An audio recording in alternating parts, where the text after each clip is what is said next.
اچھا یہ جو مینار پاکستان واقعہ ہوا تھا کیا کچھ جھیلنا پڑا آپ کو؟ مجھے میں آج سوچتا ہوں تو میں کہتا ہوں کہ وہ اتنا ضروری تھا میرے لیے ہونا. ایک تو مجھے حقائق کا صحیح طرح سے اندازہ ہو گیا, پھر وہ میں ایک خام خواہ کا بعض اوقات آپ ایک تخیلاتی دنیا میں ہوتے ہیں نا, اس سے پھر آپ نکل کے حقیقت میں آ جاتے ہیں. تو مجھے بہت خوف رہتا تھا فرق بھائی بات کرتے ہوئے, میں گھبراتا ہوتا تھا کہ یار میں یہ ٹویٹ نہ کروں, یہ بات نہ کروں, یہ نون لیگ والوں کو بری لگ جائے گی. کیونکہ میں آپ کو ایک مثال دیتا ہوں. میں الیکشن کور کرنے گیا ہوں مختلف جگہوں پہ, تو نون لیگ کے کیمپ والے مجھے الگ کھینچ رہے ہوتے تھے, پی ٹی آئی کے کیمپ والے مجھے الگ کھینچ رہے ہوتے تھے, نون لیگ والے الگ کہہ رہے ہوتے تھے یار تسی ساڈے شیر ہے ہو, پی ٹی آئی والے الگ کہہ رہے, سارے پیار کرتے تھے, سب کی مشترکہ محبت تھی, اس لیے کہ وہ ظاہر ہے پروگرام کی نوعیت سوشل ایشوز پہ تھی, پولیٹیکل تھی نہیں. تو اس میں بڑا گھبراتا ہوتا تھا بات کرتے ہوئے کہ یار یہ بات کسی بھی ایک کیمپ کو بری نہ لگ جائے, سارے مجھ سے پیار کرتے ہیں. مگر جب یہ مینار پاکستان کا واقعہ ہوا نا, تو اس نے میری چمڑی کو تھوڑا موٹا کر دیا. تنقید برداشت کرنے کا مجھ میں نا حوصلہ پیدا کیا اس نے. میں یعنی مجھے لگتا ہے اس سے زیادہ شاید ہی کسی کے اوپر مستقل 5-6-7 دن تنقید ہوئی ہو. میرا نہیں خیال کسی اینکر کسی صحافی میرے خیال میں کئی مہینوں آج بھی آپ کچھ جو ٹرینڈ تھا وہ تو ٹاپ پہ تھا نا. ہاں, تو اب تو آج بھی میرا خیال اس میں لوگ آج بھی وہ بات کرتے ہیں. تو مجھے لگتا تھا کہ اس سے پھر یہ ہوا کہ میں پھر ووکل ہوا اس کے بعد.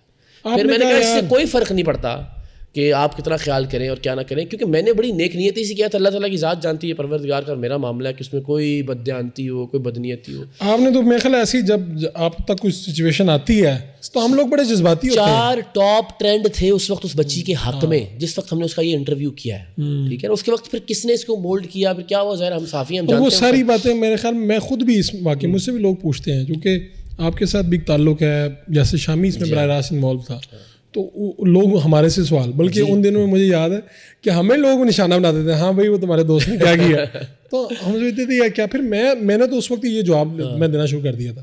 میں نے کہا یار دیکھو میرے پاس کوئی بندہ آتا ہے اور وہ انٹرویو دیتا ہے, اپنی بات بتاتا ہے, اپنے جذبات بتاتا ہے. وہ کہہ سکتا ہے کہ میرے باپ نے مجھے مارا, میری ماں نے میرے ساتھ یہ کیا.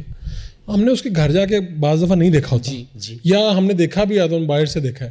تو میرے خیال میں اس سچویشن میں آپ لوگ آ گئے تھے. نہیں, دیکھیں میں آپ کو ایک بات بتاتا ہوں. میں آج بھی یہ چیلنج کرتا ہوں کہ جو بھی مینار پاکستان واقعے میں تنقید کرتے ہیں ان سے پوچھیں کہ یار اس واقعے میں اقرار الحسن کا قصور کیا تھا, ذرا بیٹھ کے سمجھاؤ. 99% لوگ ان کو پتہ ہی نہیں, بس ان کو یہ ہے کہ او جی پتہ نہیں, ان کا آپ کی ایک تصویر ہے وہ جو آپ نے ہاتھ رکھا ہے نا, بس وہ لگاتے ہیں. اقرار الحسن نے کیا غلط کیا کیا تھا. آپ الفاظ کے چناؤ پہ تنقید کر سکتے ہیں, میں اس کو میں تسلیم بھی کرتا ہوں, ظاہر جذباتی ہو کیا بات بس اوقات. اس کے علاوہ کسی سے پوچھیے کہ یار دوستو اقرار الحسن تک کیا کیا اقرار الحسن نے اس واقعے کے اندر. تو آپ نے اس پہ معافی کیوں مانگی؟ معافی میں نے مانگی تھی بعد ازاں, جب اس بچی کی آڈیو آئی سامنے جس میں وہ اپنے دوست سے بات کر رہی ہے کہ ہم ان سارے جتنے بھی ملزم پکڑے گئے ہیں ان سے 5-5 لاکھ روپے. پھر میں نے کہا یار میں نے غلط بچی کو سپورٹ کیا. نیت تو اس میں بھی یہ کہا کہ میں سپورٹ کرنے پہ معافی نہیں مانگ رہا ہوں, میں صرف مجھے کہ میں نے اس کو پہچاننے میں غلطی کی.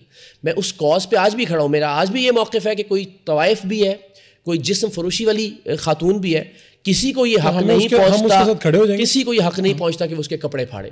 وہ اپنا جسم بیچنے کے لیے سڑک کے کنارے بھی کھڑی ہے, ہمیں سب کو پتہ ہے کہ وہ بدن فروشی کے لیے کھڑی ہے, پھر بھی کسی کو یہ حق نہیں ہے کہ وہ جا کے اس کے لباس کو نوچے. میں آج بھی اپنے اس موقف پہ قائم ہوں کہ اس معاملے میں میں نے بالکل 100% درست کیا تھا, 100% درست کہا تھا. ہاں بعد میں اس بچی کی جو پیسے لینے والی بات تھی وہ اس سے آپ کو لگا کہ یار, لیکن اگر آپ کو یہ پتہ بھی ہوتا, مجھے اس لیے مجھے لگا کہ یہ اس کا مطلب ہے کہ آج کے بعد کوئی بھی کسی غریب کے ساتھ کھڑا نہیں ہوگا, کسی مظلوم کے ساتھ کھڑا نہیں ہوگا. کیوں؟ پتا ہوگا یار بعد میں یہ ڈیل کر لے گا. تو پھر اس سے آپ بہت سارے جو مظلوم ہیں ان کا حق مارنے جا رہی تھی. شروع کے دنوں میں تو آپ ہرٹ بھی ہوئے ہوں گے. میں آپ کو دیکھیں, اب لوگ ہمارے ساتھ سچ بھی سامنے آنا چاہیے. ان دنوں میں یاسر جب ہمارے پاس آیا تھا تو اس کی حالت بڑی ناقابل برداشت تھی, یعنی ذہنی طور پہ, اور آپ کی اس سے زیادہ ہوئی ہوگی. نہیں میں بتاؤں, میں نے بڑا لطف لیا اس بات. میں کہہ رہا ہوں میں جب پرابلم ہوتا ہے نا فروخت بھائی, آپ کسی سے پوچھ لیجیے گا, یاسر سے پوچھ لیجیے گا اقرار کیسا تھا اس سارے اس فیز کے دوران. مجھے نا وہ جو کتابیں پڑھی ہوئی ہیں جو ادب سے, اور اس سے وہ جو ایک انقلابی اور تخیلاتی اور افسانوی اور رومانوی اور آفاقی قسم کی جو دنیا ہے نا, مجھے بڑی فیسینیٹ کرتی ہے. تو اس زمانے میں میرے والد نے مجھے فون کیا, یورپ میں تھے, انہوں نے کہا بیٹا تھوڑا احتیاط کرو, کیا ضرورت ہے اتنے لوگوں کی ناراضگی لینے کی. بیکاز میں مستقل اپنا موقف بیان کر رہا تھا کہ نہیں میں اس معاملے میں ٹھیک ہوں, میں تو ایک لمحے کے لیے بھی پیچھے نہیں ہٹا نا انٹل کہ اس بچی کی آڈیو سامنے آئی. تو میں نے اپنے ابا سے کہا, میں نے کہا ابا جی آپ کو انسانی اور اسلامی تاریخ کے کتنے نام یاد ہیں اس وقت؟ حالانکہ وہ مجھے سکھاتے ہیں, میں نے تو ساری زندگی ان کی انگلی پکڑ کے چلنا سیکھا ہے نا. تو ان کا کیوں؟ میں نے کہا آپ کوئی ایک نام اٹھا لیجیے، میری کوئی اوقات نہیں ان ناموں کے سامنے، لیکن وہ اپنے وقت میں ایسے ہی تنہا تھے. اب آپ سے بھی میں کہتا ہوں کوئی ایک نام جس کو آپ آج سیلیبریٹ کرتے ہیں اس کی زندگی کو اور اس کی موت کو، وہ اپنے وقت میں کبھی بھی پاپولر نہیں تھا. لوگ اس وقت کسی کی جب کھال کھنچوائی گئی تو وہ اکیلا ہی تھا، کسی کو دار پہ کھینچا گیا تو وہ اکیلا ہی تھا، لوگ کھڑے تماشے دیکھ رہے تھے ایسے ہی نا. تو میں نے کہا جی مجھے مزہ آ رہا ہے. میں نے کہا میں گھبرا رہا ہوں کہ میں کس ایسے دور میں تھا کہ جب مجھے سارے ہی پسند کرتے تھے. آپ کہہ رہے ہیں کہ آپ کی زندگی بدل گئی ہے اس مینار پاک سے؟ میری سوچنے کا انداز بدل گیا، میرا سوچنے کا انداز بدل گیا ہے، میرا چیزوں کو پرسیو اور کنسیو کرنے کا انداز بدل گیا ہے، اور مجھے بڑا پازیٹیولی ہیلپ کیا ہے اس واقعے نے اپنی زندگی کو تھوڑا اسٹریم لائن کرنے میں.